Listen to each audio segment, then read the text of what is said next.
You know, somebody said if you shake your family tree, you know a bunch of nuts are going to fall out. Well, and also we've been warned, if you shake your family tree, you don't know what's going to fall out. And I shared with you last week one of the things that fell out of mine, that I really was disappointed at the time, but then I began to see the redemption and the redemption story played out, even in my own family tree, where there was a dark moment in my family's history.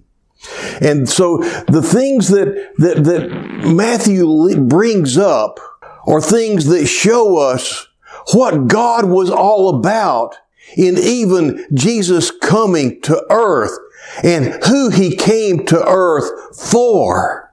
And you can see God's hand in this in such a wonderful way. Now, out of nowhere, He brings in and names women that didn't even have to be named. And what we want to look at this morning is one of those women and one of those men. And it's found in the genealogy beginning in Matthew 1. This is the genealogy of Jesus, the Messiah. And so He lets us know right off the bat, Jesus is the Messiah. He is the promised one. This is the genealogy of Jesus the Messiah, son of David, son of Abraham. And then he explains the lineage. Abraham was the father of Isaac, Isaac the father of Jacob, Jacob the father of Judah and his brothers. He had 11 brothers. There were 12 altogether. Judah wasn't the oldest. Judah was not the best by any means. Judah and his brothers. The name Judah may not have any significance, but he had a famous brother.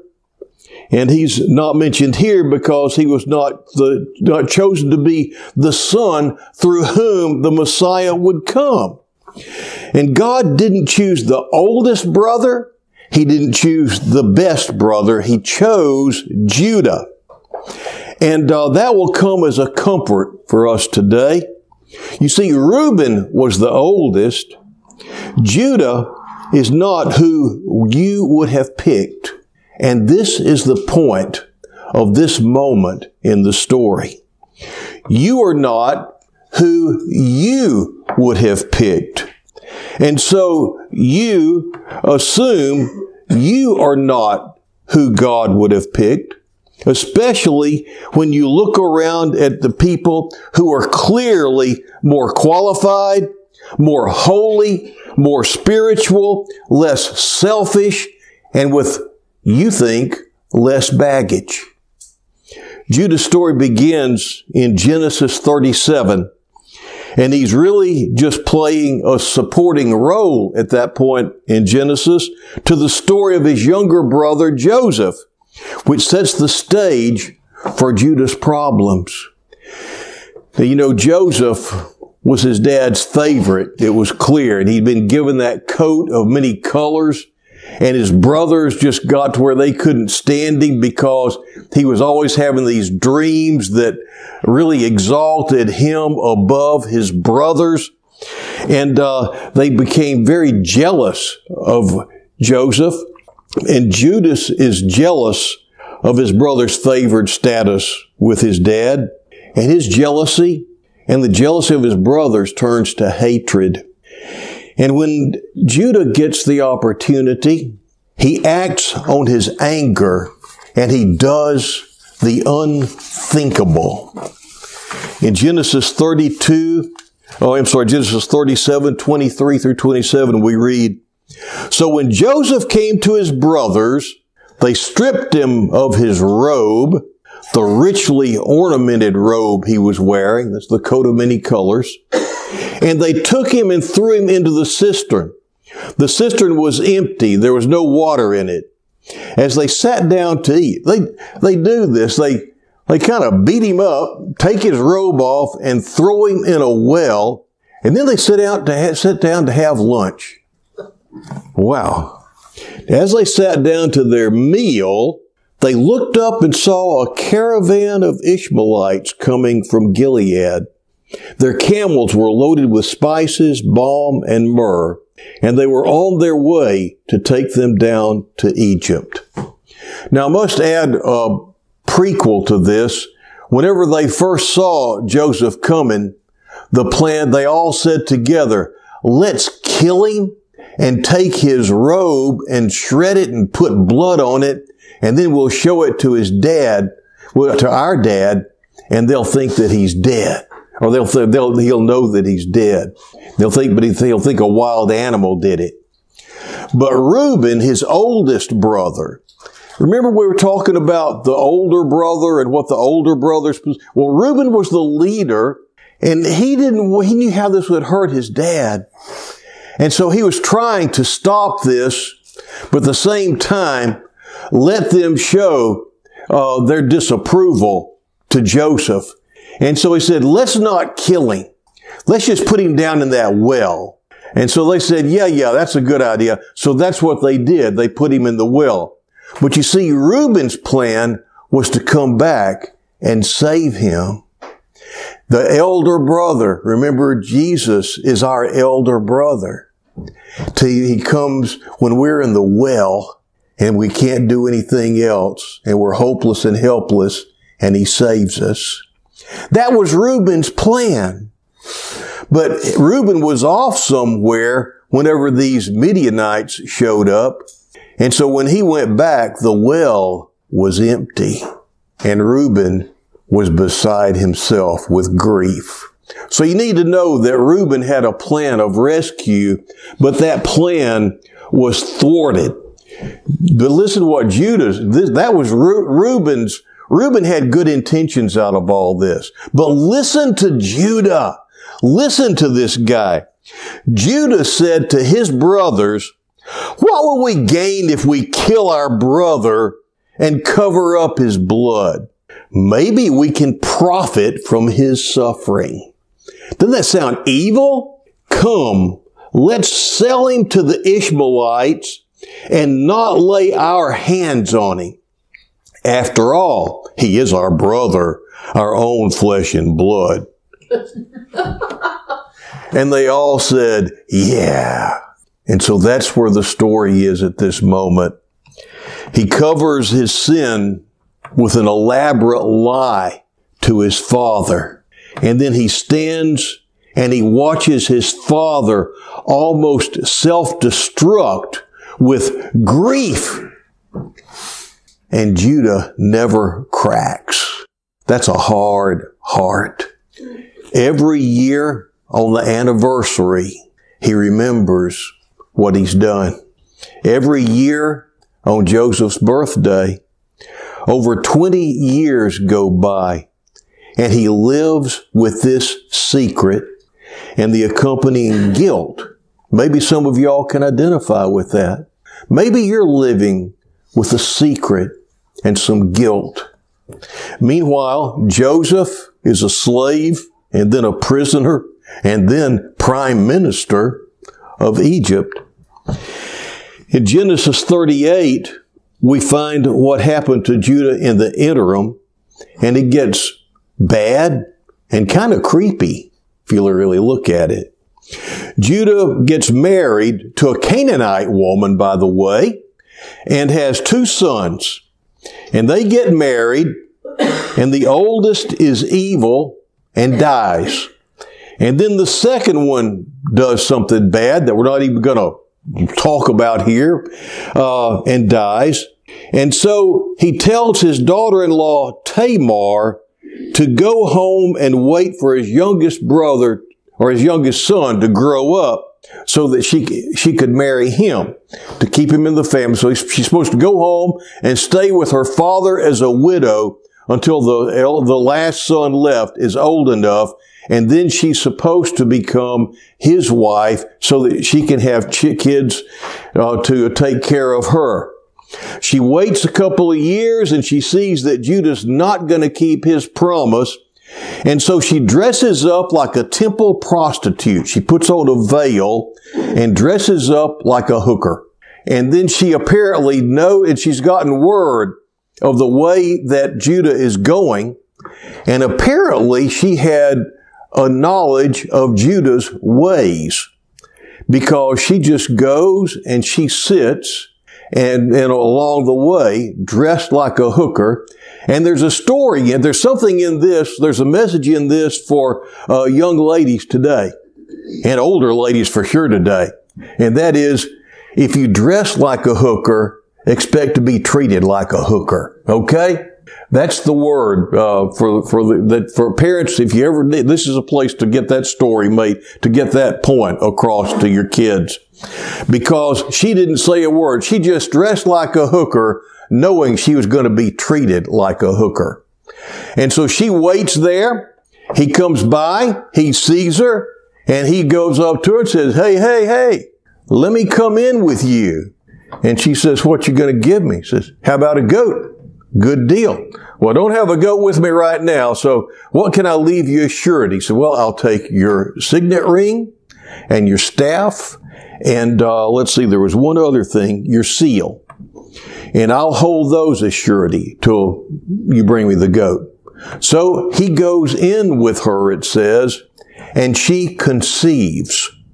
And so then the story goes on that after he gets back on the trail, he sends his friend back with the goat to get his signet ring and his staff and his seal back.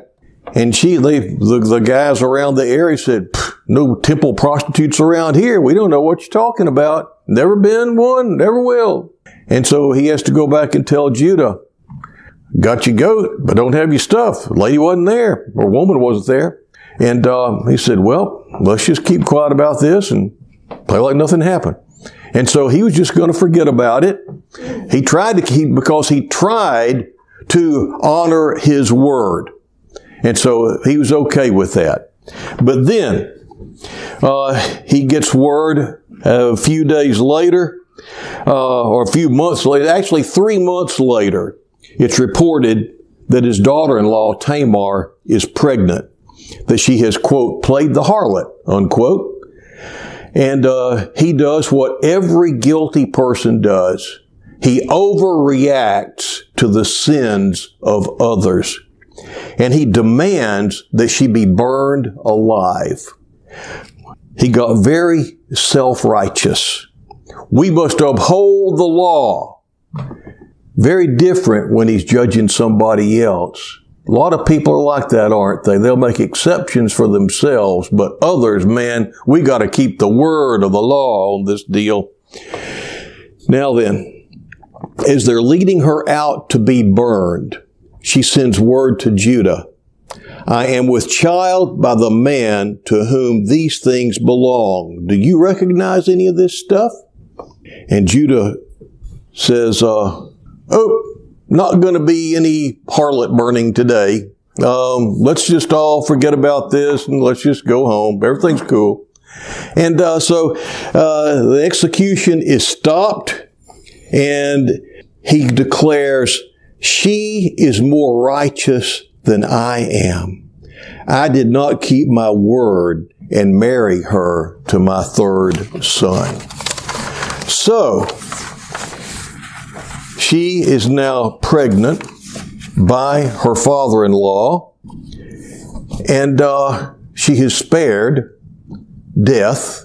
And this may you may hear some things in this that come out of Jesus' mouth later on. It makes you wonder if because of Judah's experience, maybe he was humbled and he realized that we shouldn't be so judgmental without looking at ourselves first, and maybe use the same standard for ourselves, for others that we use for ourselves. Later on, there's a woman caught in adultery, and she's brought and thrown at Jesus' feet. Said, this woman was caught in the very act of adultery. The law says to kill her. What do you say? And he looks at her and he looks at them and he says, let him who is without sin cast the first stone. And then it says he took a stick and he started writing on the ground. And then he looked up and every one of them has dropped their stone and walked away. Some people think that that Jesus was writing different sins that they had committed down. It very well could be that he wrote just one name, Judah. They would have all known the story, and they would have all been reminded, judge others by the same measure that you judge yourself. Later on, in the Sermon on the Mount, we hear these words, judge not, lest ye be not judged. For with the same measure that you judge, that's the measure that's going to be used to judge you.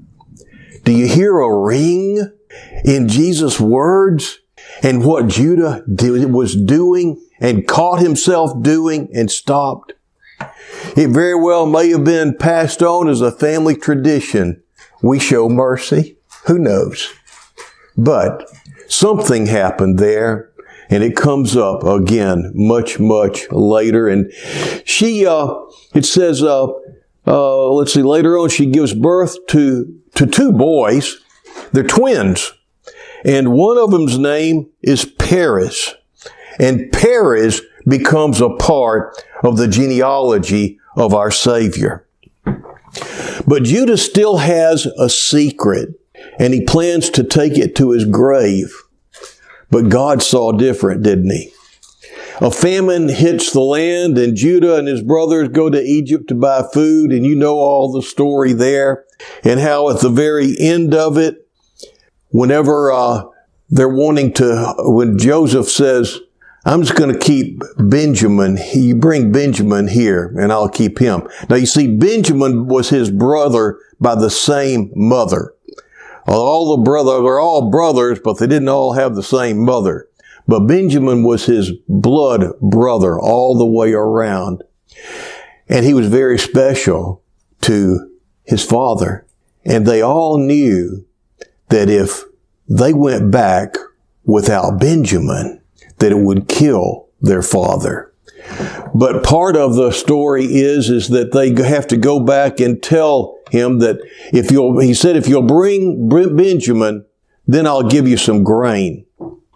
And so they bring him, and then they're talking about, he frames them, and they're standing there, and they're saying, if we leave Benjamin with you, it will kill our father.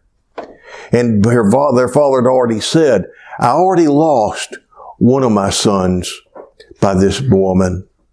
I don't want to lose my other. It would kill me. And so they can't stand it. And in the midst of all this, Judah doesn't really ever come clean. But he does come forward and he says, I can't break my father's heart. Keep me as your slave and send Benjamin home. And then Joseph sends everybody out of the room, and Judah has missed every opportunity along the way up to this point to confess what he has done. And he is eyeball to eyeball with the brother whose cries for help he had ignored and was carried off into Egypt. He never confessed what he had done. He never came clean on anything until he had no choice. This was just kind of Judah's way, wasn't it? He confessed once, and there was no other way out. Anyway, in the midst of all this, God reaches down and he chooses Judah over Joseph. Don't you think if we were writing this, if it was us and we were God and we were choosing which of the brothers, I think I'd have chosen Joseph. Look at Joseph's look what all he did, and yet, Judah over Joseph to become his 35 grandfather. If you were God, you wouldn't have chosen, you would have done this way. And I wouldn't have either. God had 12 choices and he chooses Judah. God seems to be saying there's a man among them that needed my grace the most. And that's the man I'll choose, through whom I'll bring grace and forgiveness to the world. So just before Jacob dies, he gives a final blessing to his sons. And this is I bet this blessing just cut him to the quick.